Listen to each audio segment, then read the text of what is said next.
భారతీయులందరికీ నా తరపున, మన సమాజం తరపున ఈ 2024లో మనం 75 సంవత్సరంలోకి ప్రవేశించబోతున్నాం. ఈ 75 సంవత్సరాల రాజ్యాంగ పరిణామం, భారత రాజ్యాంగం ప్రజలకి ఇచ్చిన హక్కులు, ప్రజలు తమ సాధికారత, అధికారత నిలుపుకోవటానికి చేసిన ప్రయత్నాలు ఈ 75 సంవత్సరాల్లో అనేక దశల్లో, అనేక రూపాల్లో, అనేక పరిణామాల్లో మనం చూస్తున్నాము, అనుభవిస్తున్నాము. అనుభవదారుగా ఉన్న ఓటరు చైతన్యం కాకపోవటం విషాదం. పాలకుడుగా ఉండాల్సిన ఓటరు తనకు ఏమి కావాలి అనే దాన్ని సూటిగా ఎంచుకోలేక, అది నిరక్షరాస్యత వల్ల కావచ్చు, లేదా పాలక పక్షాలుగా ఉండగోరిన వారు పెట్టే తాయిలాలు కావచ్చు, లేదా ప్రజల బలహీనతను సొమ్ము చేసుకునే వాళ్ళు మేక వేషంలో పులి రూపంగా సంచరిస్తున్న అనేక మంది రాజకీయ నాయకులు ఈ స్థితికి కారకులని చెప్పక తప్పదు. 1949 నవంబర్ 26వ తేదీన భారత రాజ్యాంగాన్ని ఈ దేశానికి అందించడానికి మొదటి సన్నాహక మీటింగ్ జరిగిన విషయం యావత్ మేధోపరమైన కృషి చేస్తున్న అందరికీ తెలుసు.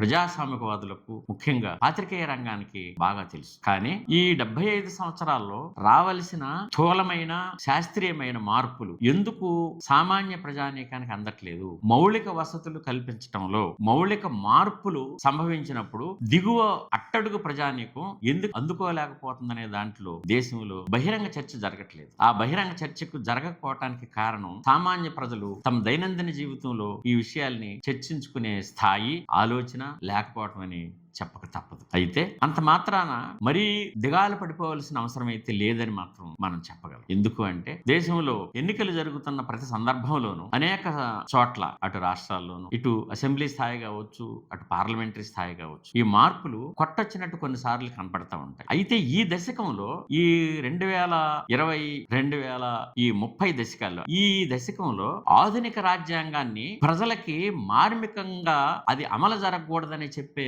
బోధ పెరిగినాయి అని మాత్రం విస్పష్టంగా మనం గమనించవచ్చు. దానికి ఉదాహరణలు ఇవాళ రాజకీయాల్లో ఉన్నవాళ్ళు ఆధునికతని తప్పుదోవ పట్టించి ప్రజలకు అర్థం కాని పరిభాష. ఈ మధ్య ఒక రాజకీయ నాయకుడు తన వాహనానికి వారాహి అని పేరు పెట్టుకుంది. అంటే ఎప్పుడో పురాణ కాలంలో దశావతారాల్లో ఉండే వరాహ అవతారం ఇవాళ ప్రజానీకాన్ని వర్తింపజేసి, ఆ దశావతారాల్లో ఒక్కొక్క అవతారం ప్రజలను మారుస్తుందని అర్థమా? లేకపోతే నాకు ఇష్టమైంది గనక నేను ఆ పేరు పెట్టుకున్నానని అర్థమా? లేకపోతే ఆనాడు ఏనాడో, అంటే 8, 9, 10, 11 ఆ శతాబ్దాల్లో ఉన్న ఆయా పౌరాణిక గాథల్ని పవిత్రీకరించడానికి చేసిన ప్రయత్నాలని తిరగదోడి ఇప్పుడు ప్రజానీకానికి అందించడం, ఇదా కృషి? ఆధునిక రాజ్యాంగాన్ని ప్రజలకు అందిస్తున్నాము, సర్వసత్తాక, ప్రజాస్వామిక, గణతంత్ర, లౌకికవాద, సామ్యవాద పద్ధతిలో అమలు చేసుకుంటామన్న రాజ్యాంగాన్ని ప్రజలకు తెలియకోకుండా రకరకాల భ్రమంలోనూ, రకరకాల పదబంధాలతో ముంచెత్తి వాళ్ళని రకరకాల తప్పుడు దోవలకు నడిపించడానికి ఈ రాజకీయ నాయకులుగా ఉండేవాళ్ళు, ముఖ్యంగా రాజ్యాంగబద్ధమైన పదవులు నిర్వహిస్తున్న వాళ్ళు చేస్తున్న ఈ ప్రయత్నం ప్రజానీకానికి ఏమాత్రం మంచిది కాదు. భారత ప్రజాస్వామ్యానికి ఇది తలవంపే కాదు, ఇది అప్రజాస్వామ్య పద్ధతి, అశాస్త్రీయమైన పద్ధతి. ఈ పద్ధతిని ప్రజలు అర్థం చేసుకోవటానికి కావలసిన నిరంతర కృషి క్షేత్రస్థాయిలో ముమ్మరంగా సాగించాల్సిన అవసరం ఉన్నది అని ఈ సందర్భంగా భారత ప్రజానీకానికి భగత్ సింగ్ నేను విజ్ఞప్తి చేస్తున్నాను. ఇవాళ దేశంలో అన్ని కోణాల్లో, కేంద్ర పాలిత ప్రాంతం దగ్గర నుంచి రాష్ట్రాల వరకు అనేక విభజన పద్ధతులు తీసుకొచ్చి సామాన్యులు కడుతున్న లక్షల కోట్ల రూపాయల పన్నులను కొద్ది మందికే దారాదత్తం చేయడానికి ఆయా పార్టీలు వాళ్ళ సమూహాలను ఎంచుకుని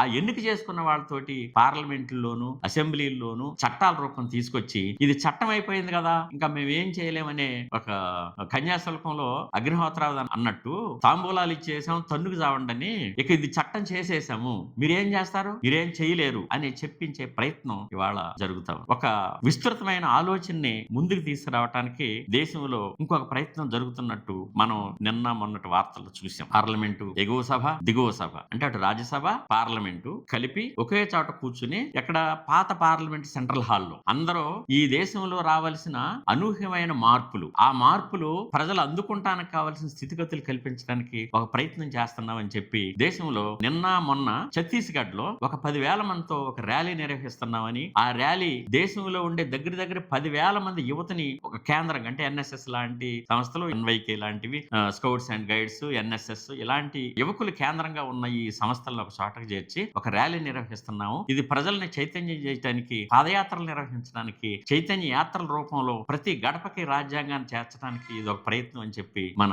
ప్రభుత్వ పెద్దలు, మరి ముఖ్యంగా కేంద్ర ప్రభుత్వం చెప్పింది. ఇది సంతోషించాల్సిన పరిణామమే, తప్పనిసరిగా చేసి తీరాల్సిన విషయం కూడా. అయితే అదే మంత్రి ఇంకొక స్టేట్మెంట్ కూడా ఇచ్చాడు. భారత రాజ్యాంగం ఎల్లప్పుడూ ఇలాగే ఉంటుంది అని అనలేము అని అన్నాడు. దురదృష్టం ఏంటంటే ఇది మనకి అనేక పక్షాలు దేశంలో ఆందోళన పడుతున్నట్టు, భయపడుతున్నట్టు, ఈ రాజ్యాంగాన్ని వీళ్ళు మారుస్తారు అని జరుగుతున్న ప్రచారానికి ఊతమిచ్చినట్టు అయింది. మాటల్లో మామూలుగా ప్రసంగాల రూపంలో ఇది ఉంటుంది ఉంటుందని చెప్పడంతో పాటు ఇది ఇలాగే ఉంటుంది అని నమ్మలేము అని చెప్పలేము అనే కేంద్ర మంత్రి ప్రకటన వేరే వేరే ఉద్దేశాలను కలగజేస్తుంది. ఇది మేధావులు ఆలోచించాల్సిన విషయం. రాజ్యాంగ నిపుణులు ఈ రాజ్యాంగ ప్రతిపత్తిని నిలబెట్టడానికి చేస్తున్న ప్రయత్నాల్లో ఉన్న మేధో రంగం తప్పనిసరిగా దేశవ్యాప్తంగా గ్రామీణ స్థాయికి వెళ్లి చర్చించాల్సిన విషయంగా నేను అభిప్రాయపడుతున్నాను. ఇది వాస్తవం. అందువల్ల ఈ రోజు ఈ 75వ రాజ్యాంగ దినోత్సవ కార్యక్రమాన్ని నిర్వహించుకుంటూనే ఈ కార్యక్రమాన్ని మేము కూడా దశలుగా చాలా ఎపిసోడ్లుగా తీసుకొచ్చి ప్రజలకు అందించాలని ఒక నిర్ణయం తీసుకుంటున్నాం. ఇది మొదటగా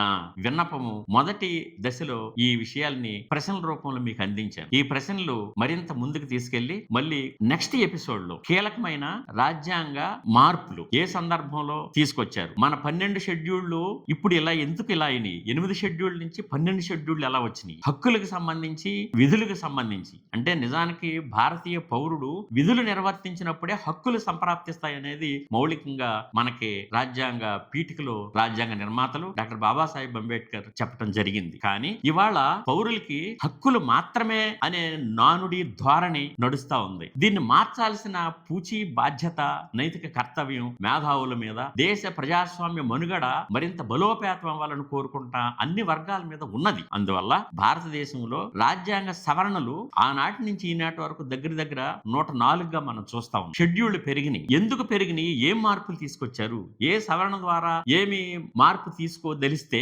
అది ప్రజలకు ఏ స్థాయిలో అందుతుంది, అందకపోవటానికి కూడా ఏమైనా లోపల కుట్ర జరుగుతా ఉందా, ఇందులో సామాన్యుని పాత్ర ఏంటి, మేధావుల పాత్ర ఏంటి, నైతిక విలువలు అంటే ధర్మశాస్త్రాన్ని బోధించాల్సిన వాళ్ళు, మోరల్ సైన్సెస్ బోధించాల్సిన వాళ్ళు చేస్తున్న పనులేమిటి, ఈ కోణంలో చర్చిద్దాము. ఈ విషయాన్ని మరి భారతీయ పౌరులు, ముఖ్యంగా మేధావులు, మరి ముఖ్యంగా జర్నలిస్ట్ ఎవరైతే పాత్రికేయ రంగం ఉందో వీళ్ళు శ్రద్ధగా ఆలకించి తగిన సూచనలు చేస్తారని విశ్వసిస్తున్నాను. జై భారత్.